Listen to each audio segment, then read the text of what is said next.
There are not many things you can be sure about these days and few things you can guarantee, but I can guarantee you this. With Joe Biden and his administration and every member of his administration protesting and insisting there is no recession, then you can be sure there is a recession.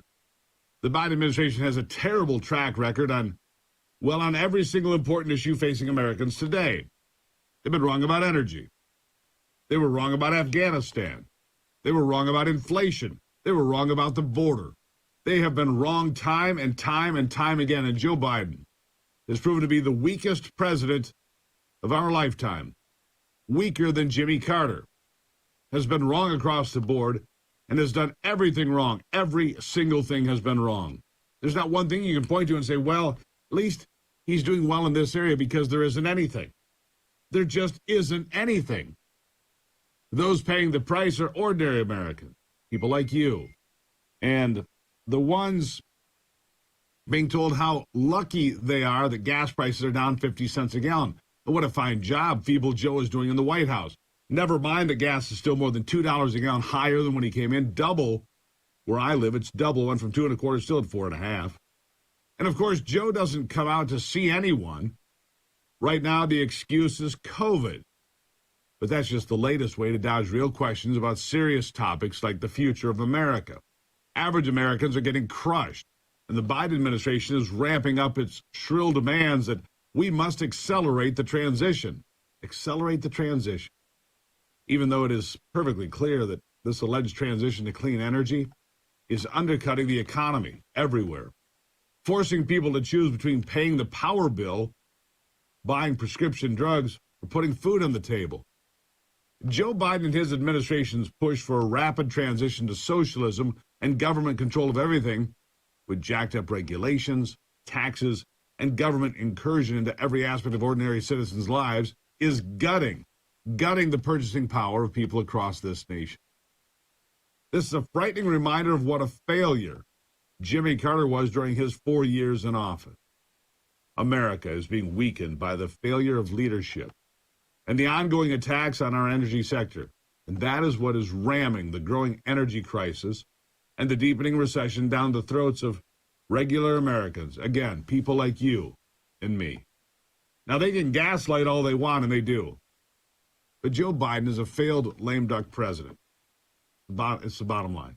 The voters will put an exclamation point on the rejection of the epic failures of this group of career political clowns. That's another guarantee I can make about November. I guarantee you we're going to throw these people out. And let me tell you a couple more things that are coming. You need to hear this. And these things are coming, maybe not today, maybe not tomorrow, but in your lifetime, in the not too distant future. If they can't force you to buy an electric vehicle or a bicycle, they will simply force you out of the car you have.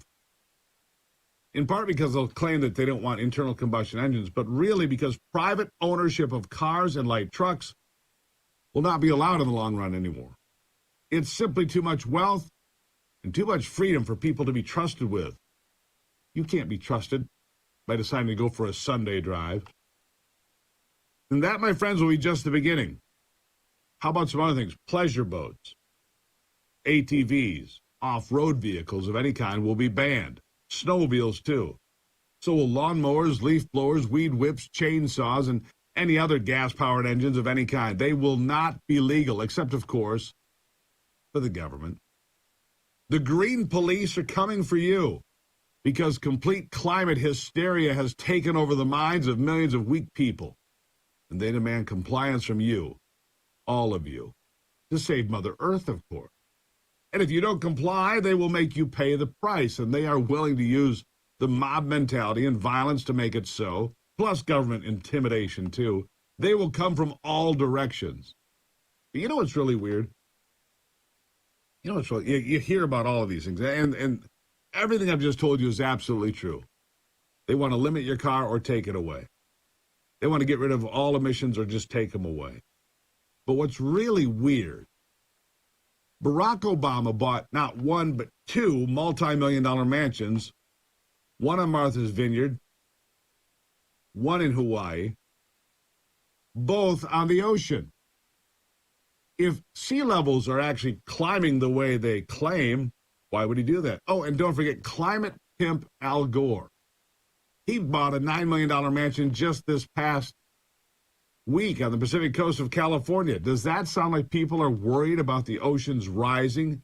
These people telling you every day, you shouldn't drive. The end of the world is at hand. 2030 will run out of time.